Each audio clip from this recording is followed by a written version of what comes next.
Тақырыбы 9-шы сынып көркем еңбек Нобай идеяны жүзеге асыру, материалдар мен құрал-жабдықтарды дайындау. Оқытудың мақсаты күрделі нысандар, пішіндер мен образдарды дайындау үшін түрлі салалар бойынша білімдерді қорытындылау. Әртүрлі графика тәсілдерін қолдану арқылы, оның ішінде ақпараттық коммуникативтік технологияларды қолданып, өз бетінше графикалық және технологиялық құжатты құру. Міндеттері: бұйым дайындау үшін графикалық және технологиялық құжаттар, дизайн дайындау, нобай салу, зерттеу, графикалық дағдыларын, шығармашылық қабілеттерін жетілдіру, өз бетінше іздену жұмыстарын атқару. Дескриптор шығармашылық ойларын нобай түрінде көрсетеді, бұйымның жасалу реттілігі мен тиімді тәсілдерін анықтайды, материалдар мен құрал-жабдықты таңдай біледі, нобайлар жасайды, нобайлардың түстік шешімдерін орындайды. Сіздер оқушылар білесіздер, нобай деген француз сөзінен шығады. Қағаз бетіне салынған ізденіс сурет жобаның ең алғашқы ізденіс нұсқасы. Суретшінің алғашқы ойын қағаз бетіне түсуіне нобай деп атауға болады. Конструкторлық сызбаларда нобайды сызықтар және сызбалар ретінде қарастыруға болады. Көп жағдайда сызба деп суретшінің қолымен жасалынған көзбен шамамен өлшемімен түсірілген ізденіс суретті айтуға болады. Нобай түрлі сызықтардан тұратын, жылдам салынған, аяқталмаған сурет. Нобайды әртүрлі техникада орындап шығуға болады. Әрбір жасалынатын ауқымды жобалардың барлығы ең бірінші нобайлар арқылы нақтыланып, сосын ғана ең соңғы шешім жасалынады. Осы киімдердің үлгілерін жасайтын кезде ең бірінші сендер нобай жасайсыңдар. Нобайдың әртүрлі түрлері болады. Ол фор-эскиз, шығармашылық эскиз, техникалық эскиз және жарнамалық график. Фор-эскиз бұл нақты өлшемдер мен пропорцияларға ие емес өрескел стихиялы сурет. Бұл идеяның бастауы сіз өзіңіз қажет деп санайтын нәрсені бейнелей алатын, сізге түсінікті болатын нәрсені бейнелейтін шығармашылық кезең. Дәл осы кезде сіз өзіңіздің қиялыңыздың еркіндігін шектемейсіз. Сіз жұмыс істеп, тәжірибе жасай аласыз. Эскиз әдетте қолмен жасалынады.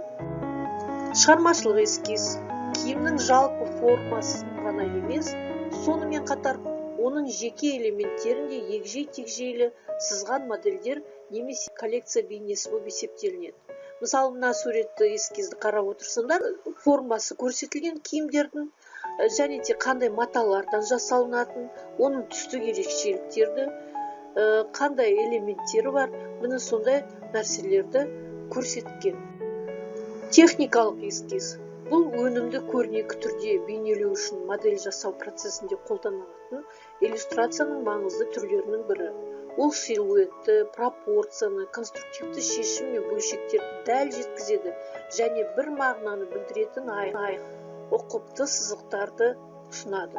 Техникалық сызбалар бұл дизайнерлер мен өндіруші арасындағы көрнекі байланыс түрі.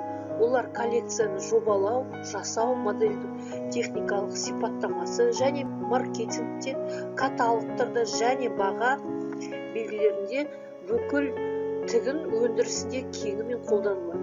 Техникалық сурет дегеніміз бұл модельге фигурасы бөлуге арналған сызықтар мен декоративті тігістердің, тримдердің немесе басқа бөлшектердің болуын көрсете отырып, жазықтықтағы киім бейнесі толығымен дәл нобай болуы керек.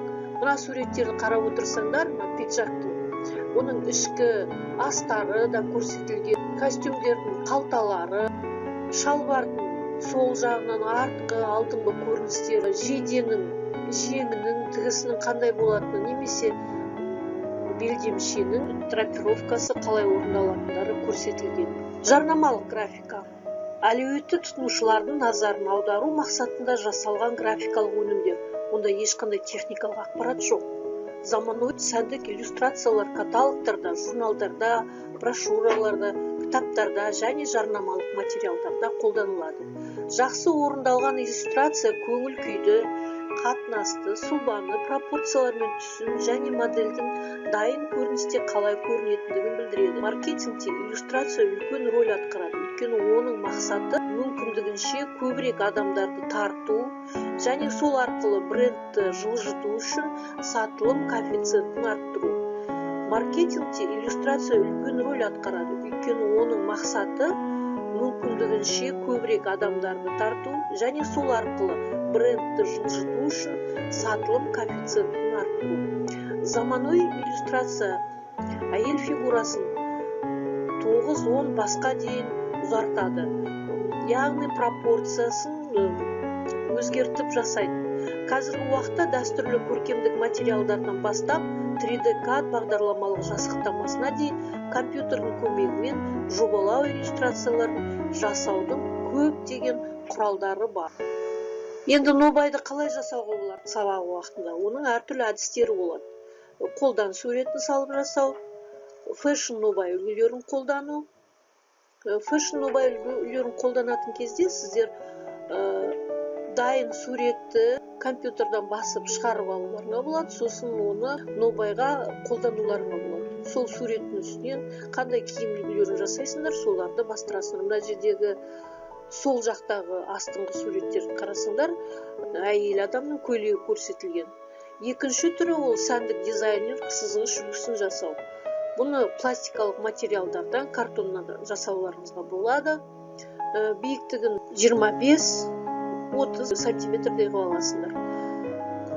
Сәндік сызғыш үлгісін дайындап алғаннан кейін оларды қойып, сыртынан контурын жүргізіп, карандашпен, оң жақтағы астыңғы суреттегідей эскиз жобасын карандашпен салып, одан кейін оны бояп, аяқтауларыңа болады. Тапсырма, шығармашылық ойларыңды анықтап, нобайлар жасаңдар, немесе сән журналының қиындылары мен фотосуреттерден абстрактылы коллаж құрастырыңдар. Әртүрлі маталар, газет журналдардың қиындыларын нобайға пайдаланыңдар. Сән журналдарының қиындыларын, мата қалдықтарын, майлы борларды қолдана отырып, шығармашылық жұмыстарды жасаңдар. Мына суреттерде қарағандай бірінші сәндік эскизде бұл жерде картон, жұқа қағаз, маталар, солардан коллаж жасалып орындалған. Екінші сәндік эскизді қарап отырсаңдар, бұл жерде журналдың қиындыларынан эскиз орындалып жасалынған.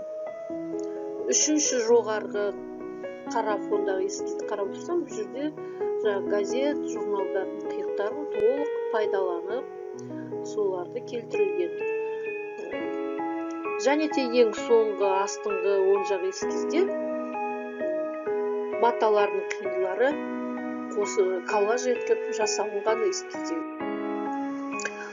Нобайда қандай материалдан жасайтын өздерінің сызбалары арқылы көрсетіңдер. Өз таңдауларың бойынша бейнені киімдермен киіндіріп, аксессуарлармен толықтырыңдар. Практикалық жұмыс барысында аралас техниканы қолданыңдар. Қажет материал, құрал, жабдықты таңдап алыңдар. Нобайларын міндетті түрде түстік шешімде орындалсын. Бейнені қажетті сәнді киімдермен, аксессуарлармен толықтырыңдар. Өз нобайларыңды және болашақта жасалатын аксессуарларды қандай материалда жасайтындарыңды түсіндіріп, бір-бірлеріңе сабақ уақытында таныстырыңдар.